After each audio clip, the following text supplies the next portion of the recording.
Buen día. En esta oportunidad hablaremos un poco acerca de los fármacos procinéticos y antieméticos. Esos son los integrantes de nuestro grupo y esos son los objetivos que vamos a resolver en esta oportunidad. Cada vez que vayamos pasando las diapositivas vamos a ir resolviendo cada objetivo. El primer objetivo es introducción a la motilidad gastrointestinal.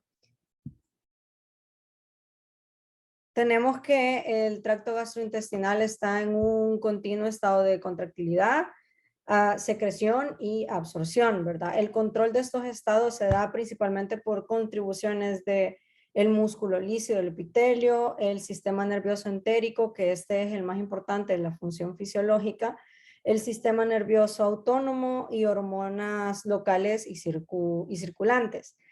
Con respecto al sistema nervioso entérico, tenemos que está situado principalmente en la pared del tracto gastrointestinal y se organiza en redes conectadas de neuronas, fibras nerviosas y células guiales. Tenemos dos plexos principales del sistema nervioso entérico, ¿verdad? Está el plexo mientérico, que también es llamado el plexo de Auerbach, y el plexo submucoso o el plexo también llamado plexo de Meissner. El plexo mientérico se encuentra en las capas musculares circular y longitudinal, entonces es responsable del control motor. Y el plexo submucoso está localizado en la submucosa y regula también la secreción, el transporte del fluido y el flujo sanguíneo. Ahora, tenemos la barrera intestinal, ¿verdad? Y esta, su función principal es prevenir la entrada de agentes, componentes patógenos no deseados en el contenido luminal, ¿verdad? Y entonces esta barrera es una barrera física, una barrera inmunitaria y una barrera secretora, que también incluye la secreción de péptidos antimicrobianos, moco, fluidos, también regulado por el sistema nervioso entérico y también algunos mecanismos del sistema nervioso autónomo. Siguiente, por favor.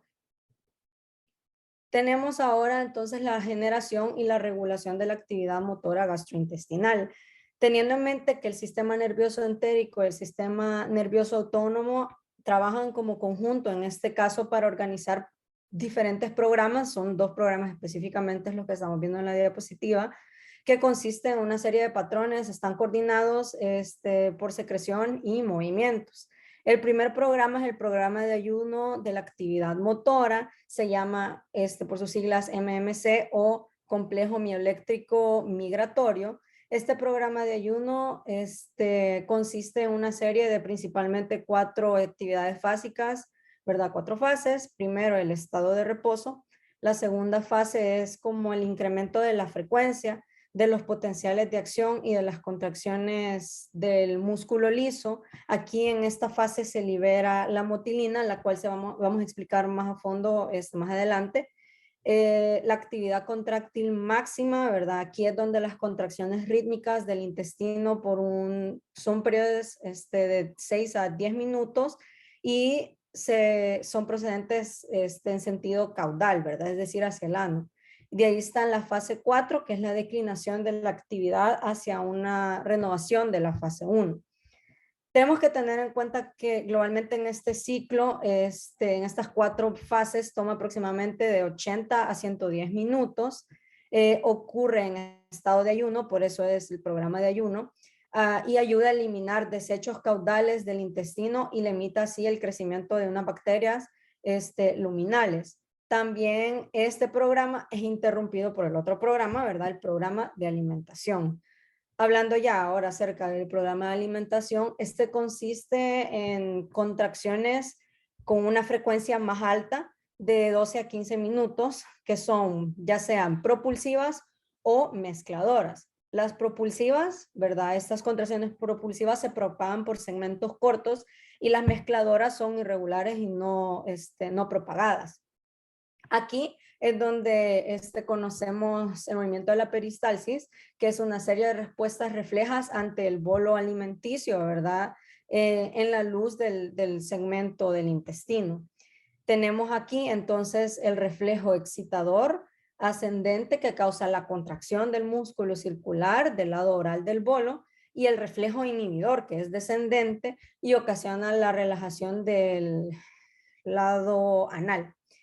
Las neuronas motoras, para seguir hablando del siguiente objetivo, ¿verdad? Las neuronas motoras reciben información de interneuronas ascendentes y descendentes. Tengamos en cuenta que el neurotransmisor primario de las neuronas motoras excitadoras es la acetilcolina, y el neurotransmisor de neuronas motoras inhibitorias es el óxido nítrico. Con esto podemos pasar a la siguiente diapositiva, que ya es hablando de los fármacos procinéticos y otros estimulantes de la contractibilidad del tubo digestivo. Siguiente, por favor.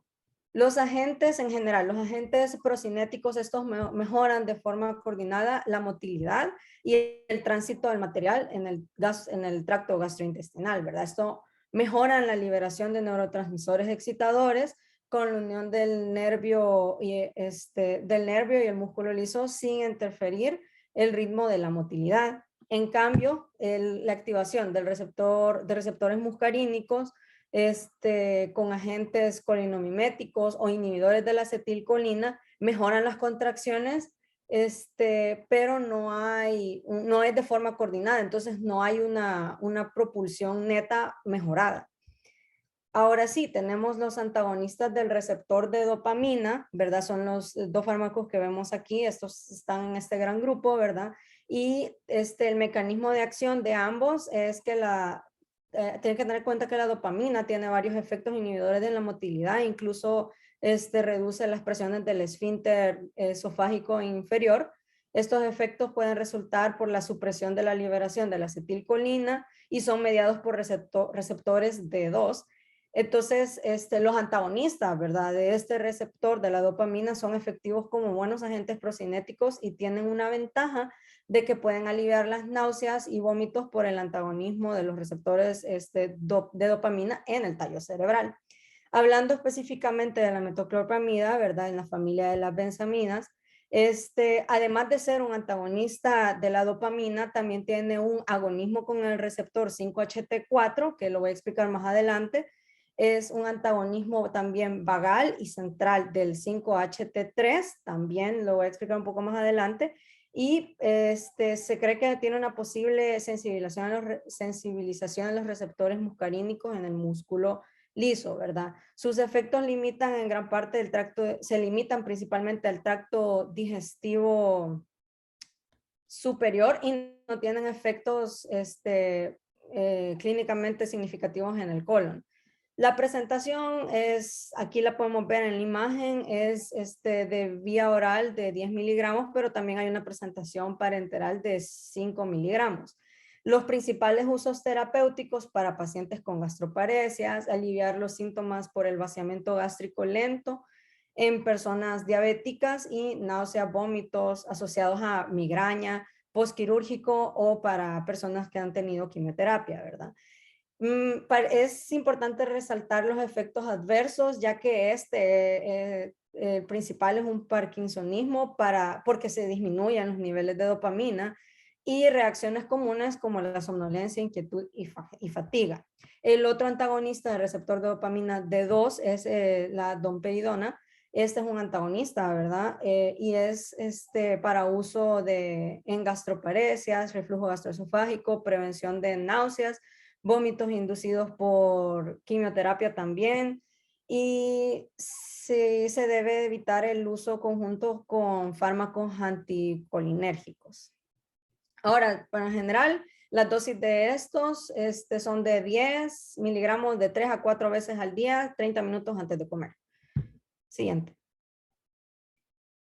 Tenemos el otro gran grupo, es agonistas de receptores de serotonina, o los 5-HT4, esos receptores, ¿verdad? Explicando un poco este mecanismo de acción, hay que recordar que la serotonina, ¿verdad? La 5-HT desempeña un rol importante en la función motora normal y secretora del intestino, ¿verdad?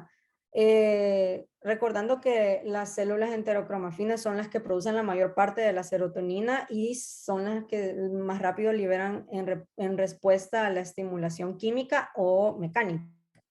La serotonina desencadena el reflejo peristáltico por estimulación de las neuronas del plexo, el plexo mientérico, ¿verdad? En los receptores 5-HT4 y activan las neuronas sensitivas vagales a través del receptor 5-HT3. Este es el receptor emético, ¿verdad? Entonces tenemos la cisaprida. Este fármaco es un agonista del receptor 5-HT4 principalmente y también puede antagonizar el 5-HT3, pero débilmente, y puede potenciar induce arritmias cardíacas graves e incluso pueden ser fatales. Y sus usos terapéuticos son para trastornos de hipomotilidad gástrica, incrementa el tono del esfínter esofágico inferior, contra enfermedades de reflujo gastroesofágico y también sirve para el estreñimiento idiopático crónico. Las dosis son menores a las de las anteriores, son de 5 miligramos de 2 a 4 veces al día. Luego tenemos la prucaloprida. Este es un antagonista específico del receptor 5-HT4, ese es su principal mecanismo de acción. Está aprobada para pacientes con estreñimiento crónico también, en quienes los laxantes realmente no les ha aliviado los síntomas, y sus dosis son bastante bajas, de 2 miligramos una vez al día. Gracias.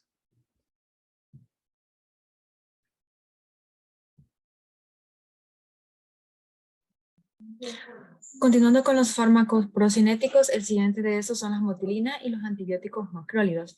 Pero antes de hablar de los antibióticos macrólidos, debemos mencionar la función de la motilina.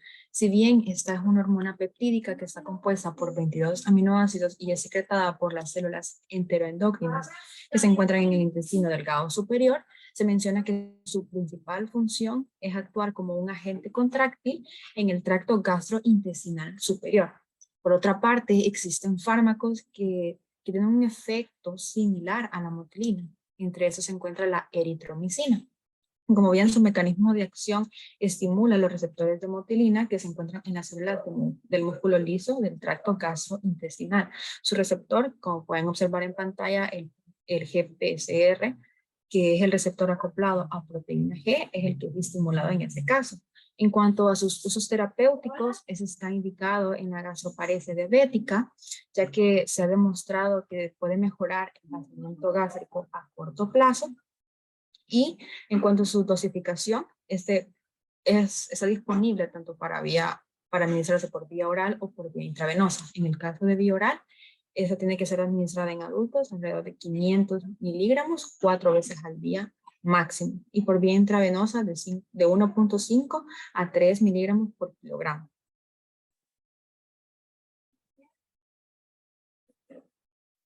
Por otra parte, en cuanto a los agentes que estimulan la motilidad, tenemos la hormona colecitocina, que si bien esa también es liberada en el tracto gastrointestinal por las células enteroendocrinas, esa es liberada en respuesta a los alimentos y esa cumple con diversas funciones. Por ejemplo, retrasa el vaciamiento gástrico, aumenta la contracción de la vesícula biliar, estimula la secreción de enzimas pancreáticas, aumenta la motilidad intestinal y promueve la saciedad. Asimismo, esa se encuentra disponible para vía parenteral, y esa, luego de ser administrada, cumple su efecto en un rango de 5 a 15 minutos. Asimismo, esta no es el único estimulante de la motilidad existente, ya que se encuentran en evaluación otros, por ejemplo, la camicina, que es un agonista del receptor de motilina, también la relamorelina, que es un agonista del receptor de grelina, y también la naronaprid, que es un agonista de los receptores de serotonina.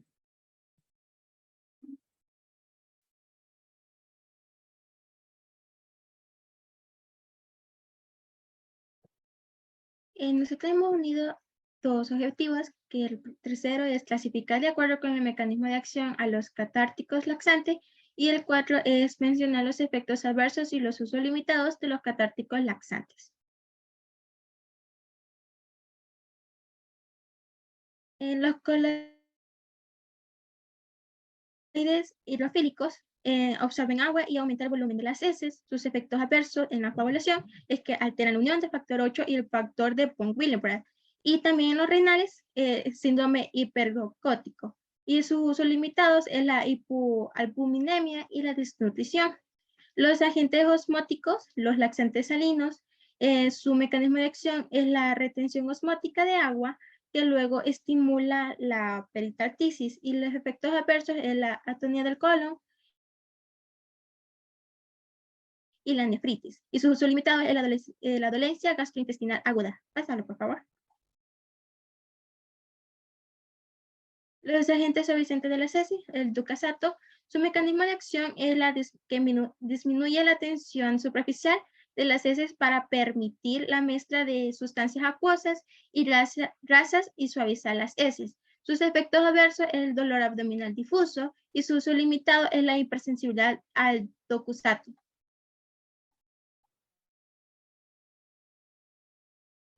Pasar. Difenilmetanos, el picosulfato de sodio, su mecanismo de acción es el aumento del peristaltismo del intestino grueso y el contenido de agua y electrolitos en luz intestinal del colon. Sus efectos adversos es el náusea, dolor de estómago y espasmo. Su uso limitado es hipersensibilidad a cualquier componente del medicamento y dolor abdominal. Continuando con los irritantes inespecíficos, hay que mencionar las atraquinonas. Dentro de las atraquinonas hay dos, que una es la cena, que esta va a tener una acción directa sobre la pared intestinal y va a favorecer el peristaltismo, disminuyendo el tiempo de tránsito. Por lo tanto, esta va a absorber líquidos en el intestino. Dentro de sus efectos adversos tenemos malestar estomacal o diarreas, y dentro de sus usos limitados, hipersensibilidad al medicamento. Tenemos también dentro de esta la cáscara sagrada. Este tiene un mecanismo de acción en el que va a disminuir la absorción del agua, originando una mayor presencia de líquido en el organismo. Dentro de sus efectos adversos tenemos malestar estomacal o deshidratación, y dentro de sus usos limitados, una obstrucción intestinal. Siguiente. Siempre en los irritantes inespecíficos está el aceite de ricino. Este va a tener o va a ser el responsable de tener una acción en el ácido rinoleico que se va a liberar a nivel intestinal y va a estimular una liberación de agua, impidiendo la reabsorción. Dentro de sus efectos adversos tenemos cólicos abdominales, y dentro de sus usos limitados, colopatías. Siguiente. Ahora, con los agentes procinéticos, estos van a actuar a nivel o principalmente en la motilidad. Tenemos los agonistas del receptor de serotonina 4, que van a estimular las neuronas motoras excitadoras con serotonina 4 y van a potenciar una liberación de acetilcolina en la unión neuromuscular. Lo que va a hacer es que los receptores de serotonina 3 y 4 van a facilitar la señalización interneuronal. Dentro de sus efectos adversos tenemos que va a producir una sensación o presión en el pecho, y dentro de sus usos limitados serían las enfermedades cerebrovasculares. Los antagonistas de receptor de dopamina van a tener o van a ejercer un mecanismo de acción sobre un antagonismo de los receptores de dopamina 2 y también sobre la zona del gatillo quimiorreceptora. Lo que va a hacer es reducir la liberación de neurotransmisores excitadores.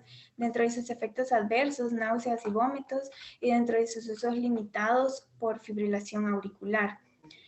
Y por último, los motílidos o la eritromicina, que la eritromicina tiene múltiples efectos sobre la motilidad del tracto gastrointestinal superior, pero sin embargo va a aumentar la presión esofágica inferior y va a estimular la contractibilidad gástrica del intestino delgado. Dentro de sus efectos adversos tenemos molestias estomacales, diarreas o vómitos, y dentro de sus usos limitados en pacientes con insuficiencia hepática o insuficiencia renal. El objetivo 5 nos pide que describamos los diferentes medicamentos utilizados en el tratamiento de la diarrea. Pero antes de comenzar a hablar sobre el tratamiento de la diarrea, debemos definir qué es diarrea. Si bien Velázquez lo define como un aumento del número de deposiciones diarias normales, que define como normal 3, Goodman lo define como un exceso de peso de líquido en el material fecal con 200 gramos por día representan el límite superior del peso normal. En cuanto a las causas, se menciona que puede ser por un aumento de la carga osmótica, una secreción excesiva de electrolitos, por motilidad intestinal alterada, y la que se presenta con mayor frecuencia es una infección por bacterias, virus o protozoarios. En cuanto a las complicaciones, se menciona que se presentan mayormente en bebés y en niños, y esas engloban la deshidratación y los desequilibrios electrolíticos. Ahora sí, hablando sobre el tratamiento de la diarrea, el primero de esos medicamentos utilizados es el succinilacto de bismuto, que si bien se usa para tratar una variedad de trastornos gastrointestinales, se menciona que su mecanismo sigue siendo poco entendido. Además, este se utiliza para la prevención y el tratamiento de la diarrea del viajero y también para diarrea episódica y gastroenteritis aguda. Y se encuentra disponible tanto en comprimidos como en suspensión oral, recalcando que es mayormente utilizado en suspensión oral con una dosis de 30 mililitros al día. Por otra parte, también están los probióticos, que si bien el tracto gastrointestinal contiene una extensa microflora comensal que es necesaria para la salud, esta puede ser responsable de procesos diarreicos, ya que si hay alteraciones en el equilibrio o en la composición de esta microflora, puede aparecer diarrea asociada a los antibióticos u otras enfermedades. Por tanto, se han creado distintas preparaciones que contienen probióticos, que principalmente se menciona que contienen cepas de bacterias del Lactobacillus GG o Saccharomyces boulardii.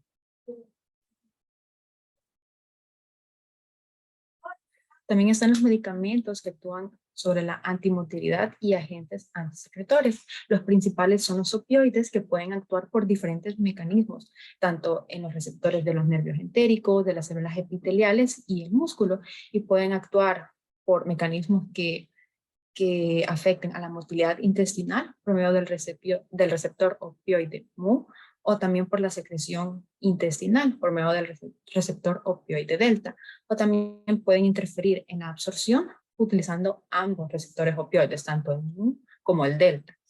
Los principales opioides utilizados para la diarrea está la loperamida, que esta aumenta el tiempo de tránsito del intestino delgado y de la boca al ciego, y también aumenta el tono del esfínter anal. Las dosis habitual en adultos varían entre los 4 miligramos inicialmente, seguido de 2 miligramos después de cada liberación de ese subsiguiente, y la dosis máxima son de 16 miligramos por día, y este no se recomienda en niños menores de 2 años. Por otra parte, el difenoxilato y el difenoxina, puede producir efectos tanto en el sistema nervioso central cuando se usa en dosis altas. Recordando que la dosis normal puede ser de 2 tabletas inicialmente y luego otras tabletas entre 3 y 4 horas subsiguientes si no hay remisión de síntomas. Y ambos medicamentos están indicados para el tratamiento de la diarrea. Se presentan dosis mayores a 40 o 60 miligramos al día que pueden dar esas afectaciones en el sistema nervioso central o pueden causar dependencia o adicción. También están los agonistas de los receptores adrenérgicos alfa 2, en este caso la clonidina, que interactúa con los receptores específicos de las neuronas entéricas y en los enterocitos, lo cual estimula la absorción e inhibe la secreción de fluidos y electrolitos y aumenta el tiempo de tránsito intestinal. Además, algo imprescindible de este medicamento es que es muy útil en pacientes diabéticos con diarrea crónica.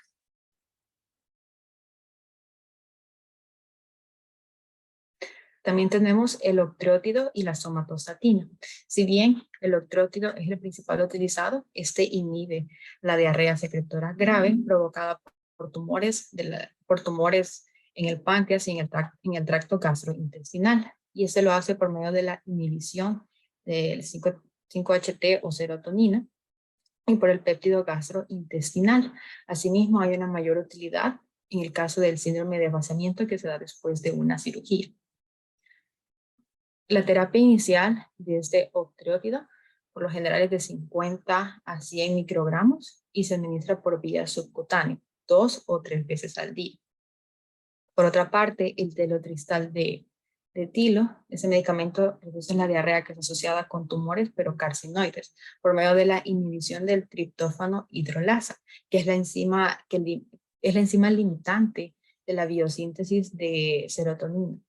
Además, su uso es que se puede utilizar en pacientes con diarrea y además se debe administrar en dosis de 50 miligramos 3 veces al día en pacientes adultos. Por otra parte, la berberina se menciona que es un alcaloide vegetal que se usa con mayor frecuencia para tratar la diarrea bacteriana y el cólera, pero también es aparentemente efectiva con los parásitos intestinales. Esta tiene efectos, como mencionaba, antidiarreicos que pueden estar relacionados con su actividad antimicrobiana. Sin embargo, actualmente la FDA no lo ha aprobado para su uso en Estados Unidos y no ha establecido dosis específicas. Puede ser utilizado en otros países, pero no se recomienda su uso a pesar que ha mostrado tener efectos para la prevención de diarrea bacteriana.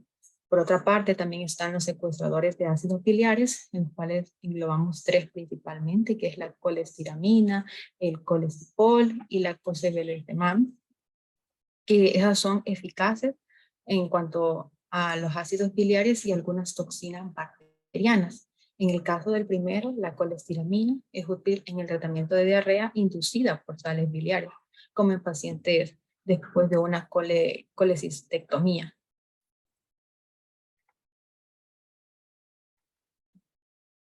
Por otra parte, también están los agentes hidroscópicos y formadores de volumen, en este caso la carboximetilcelulosa y el policarbófilo cálcico. En este caso, ambos absorben agua y aumentan el volumen de las heces y se usan principalmente para el estreñimiento, pero a veces también son útiles para pacientes con episodios de diarrea aguda. Por otra parte, el crofelemer, es muy útil para el tratamiento de diarrea asociada con medicamentos de terapia antirretroviral en pacientes con VIH-Sida y es administrado por vía oral en dosis de 125 miligramos 2 veces al día en el caso de adultos. Y para usarlo se debe descartar una diarrea infecciosa porque puede tener una reacción de hipersensibilidad al medicamento al ser administrado si se encuentra bajo una infección bacteriana, ya que es exclusivo para pacientes con terapia antirretroviral. Continuando con el objetivo número 6, que es describir y ejemplificar los laxantes de volumen y reblandecedores de las heces.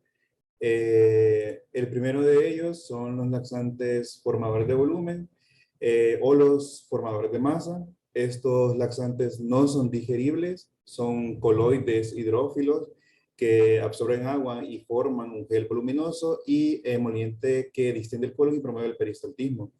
Las preparaciones más habituales incluyen productos vegetales naturales como el psyllium, la metilcelulosa y fibras sintéticas como el policarbófilo.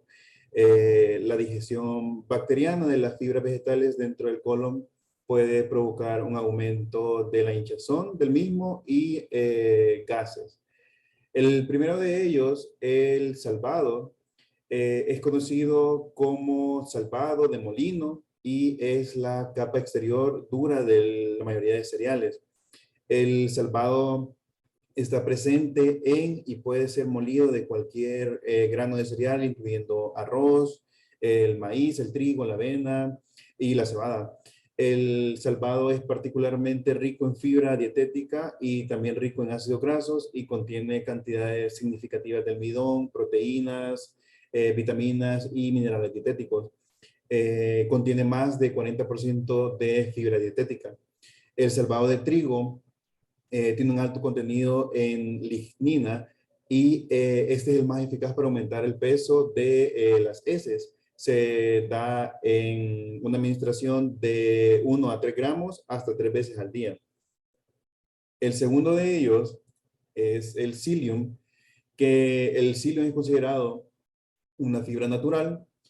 Viene de la cáscara de la fruta del psyllium y este contiene muciloide hidrófilo que se somete a una fermentación significativa en el colon, lo que lleva a un aumento en la masa bacteriana del colon, y este se da en dosis de 2,5 gramos a 4 gramos y se puede administrar con jugos naturales. Estas dosis se pueden aumentar hasta alcanzar el objetivo deseado, que es aumentar el volumen de las heces. El tercero de ellos, la metilcelulosa, es una fibra soluble de acción laxante. En el tubo digestivo, la función de la metilcelulosa es que aumenta el volumen absorbiendo agua y con esto incrementa el volumen del bolo intestinal y por tanto aumenta el peristaltismo. Es utilizado en cuadros de estreñimiento secundario a dieta escasa en fibra, diverticulosis colónica, colon irritable, hemorroides y hemorroides en adultos. Su consumo recomendado es de aproximadamente 2 gramos 3 veces al día para lograr el efecto deseado de aumentar el volumen de las heces. El policarbófilo de cálcico o de calcio es un medicamento que, al igual que la metilcelulosa, absorbe agua y por consiguiente incrementa el volumen de las heces y también aumenta el peristaltismo y así facilita la evacuación de las heces. Se utiliza también en tratamientos de síndrome de colon irritable, ya sea si la sintomatología es de constipación o de diarrea. La ventaja de este es que también elimina los síntomas de hinchazón y de dolor abdominal. Su consumo recomendado es de 1 a 2 gramos al día. Los segundos agentes, que son los agentes reblandecedores de las heces, estos agentes suavizan el material de las heces, lo cual permite que el agua y los lípidos las penetren. Se pueden administrar por vía oral o por vía rectal. Los agentes más frecuentes es el docusato, que en pacientes hospitalizados, el docusato se receta con frecuencia para prevenir el estreñimiento y minimizar el esfuerzo de la expulsión de las heces. También está el aceite mineral, que el aceite mineral se usa para prevenir y tratar la impactación fecal en niños pequeños y en adultos debilitados o también hospitalizados por un largo tiempo. A pesar de que el aceite mineral no es apetecible, se puede mezclar en jugos para su ingesta. La aspiración del aceite mineral, que más adelante lo voy a explicar, puede resultar en una neumonitis lipídica grave. Y cabe resaltar que el uso largo y la gran contraindicación del aceite mineral es que el uso largo puede perjudicar la absorción de vitaminas liposolubles como la vitamina A, la D, la E y la K. En primera instancia, el docusato son tensioactivos aniónicos que disminuyen la tensión superficial de las heces para permitir la mezcla de sustancias acuosas y grasas dentro de ellas. Por tanto, suavizan las heces y nos ayudan a tener una defecación más fácil. Estos agentes también estimulan la secreción de líquido intestinal y de electrolitos, posiblemente por aumentar el AMP cíclico de la mucosa intestinal. Y también alteran la permeabilidad de la mucosa intestinal. El docusato sódico, hay dos presentaciones, el docusato sódico y el docusato cálcico. El docusato sódico se administra en dosis de 100 miligramos 2 veces al día y el docusato cálcico en dosis de 240 miligramos una vez por día. Estos medicamentos son bien tolerados, pero tienen una eficacia secundaria en la mayoría de los casos de estreñimiento. Por eso no son de primera escoge. El aceite mineral es indigerible y se absorbe solo de forma muy limitada. Cuando se toma aceite mineral por vía oral, se hace normalmente 2 o 3 días. Este penetra y suaviza las heces y puede interferir también en la reabsorción de agua. Los efectos secundarios del aceite mineral, el gran efecto secundario del aceite mineral, que es nos inhibe la absorción de vitaminas liposolubles, impide su uso regular y puede provocar reacciones a cuerpos extraños en la mucosa intestinal y otros tejidos.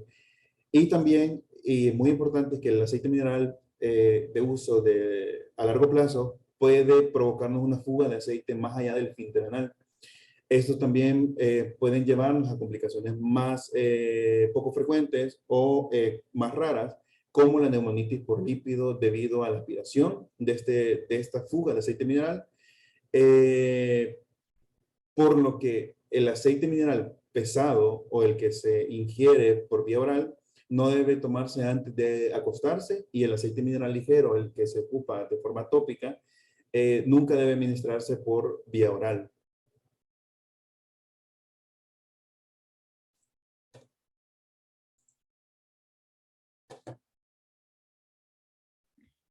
Siguiendo con el siguiente objetivo, vamos a mencionar los principales fármacos utilizados en el tratamiento de la enfermedad intestinal inflamatoria crónica.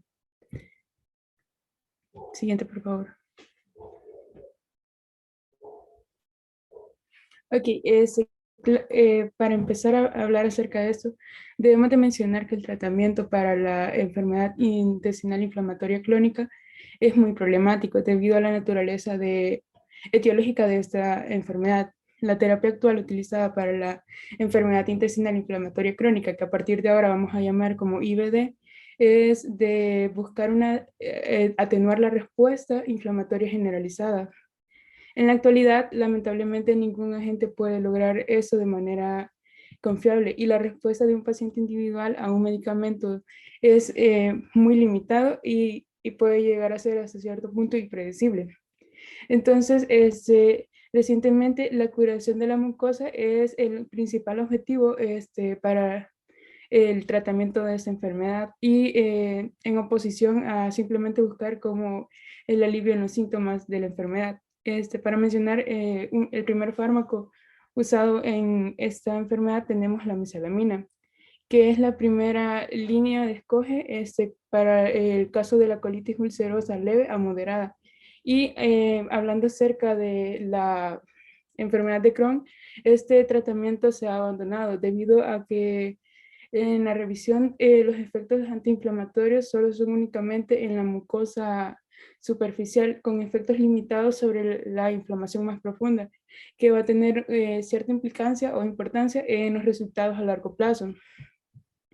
Ahora, se dice que no existe, la mesalamina tiene un sitio, es un salicilato, y entonces vamos a decir que va a actuar también como que va a bloquear la ciclooxigenasa, de modo que, pero de ese modo no se puede decir que este sea su sitio de acción, y además se ha demostrado que puede tener otros sitios de acciones en el caso de esta enfermedad, en los que se puede mencionar la inhibición de la producción de interleucina 1, el factor de necrosis tumoral, y también se puede hablar acerca de que inhibe la ruta de lipoxigenasa, va a eliminar radicales libres y oxidantes, entre otros muchos modos de acción, pero aún así se dice que no tiene como o no se ha encontrado más bien un mecanismo específico en el que pueda funcionar o sea, no se habla acerca de un modo específico en el que tiene una eficacia en la IBD. Esta mesalamina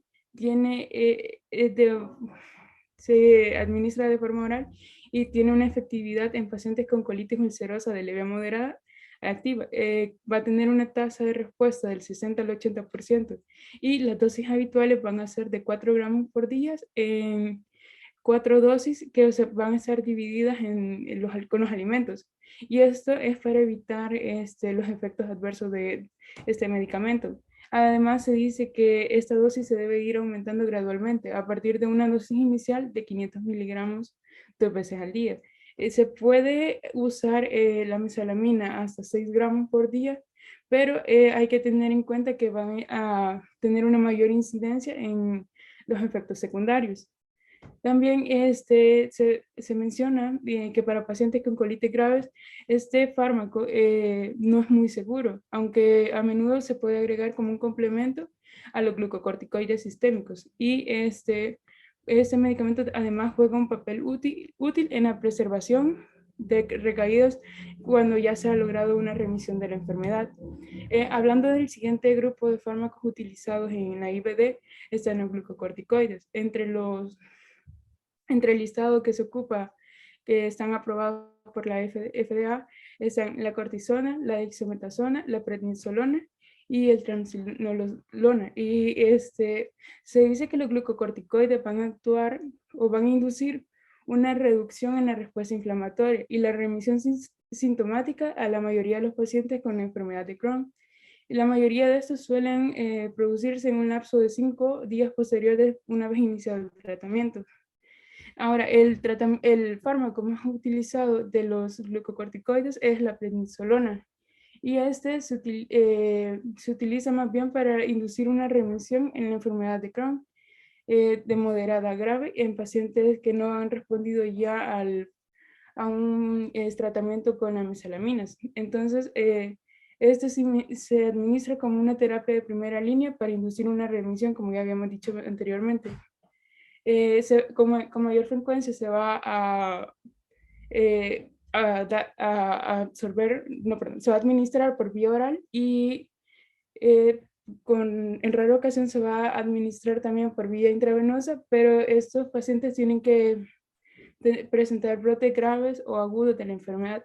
Las dosis iniciales para el uso de la prednisolona es de 40 a 60 miligramos.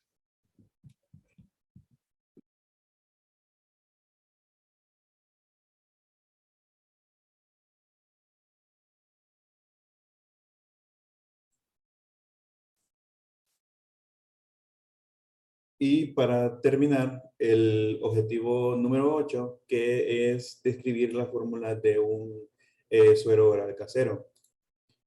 Primero que nada, hablando de los sueros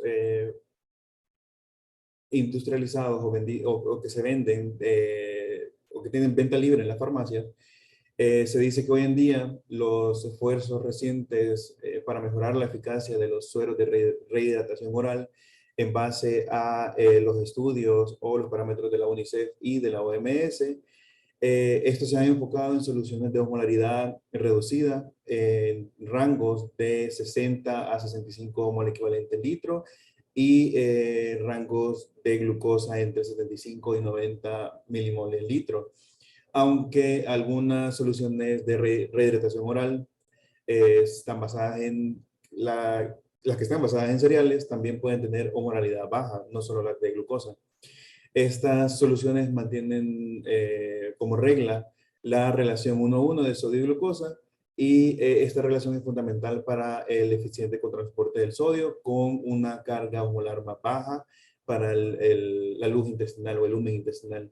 Estas fórmulas de los sueros de rehidratación están mostradas en la tabla de la derecha. Hablando específicamente de la preparación de un suero casero, según la OMS solo se necesita 1 litro de agua hervida, 4 cucharadas de azúcar y 1 cucharada dulcera de sal. Todo esto se mezcla y se pueden tomar hasta 3 litros, dependiendo de la deshidratación del paciente, se pueden tomar entre 3 y 4 litros diarios en pequeños sorbos a lo largo del día. La bibliografía. Gracias por su atención prestada.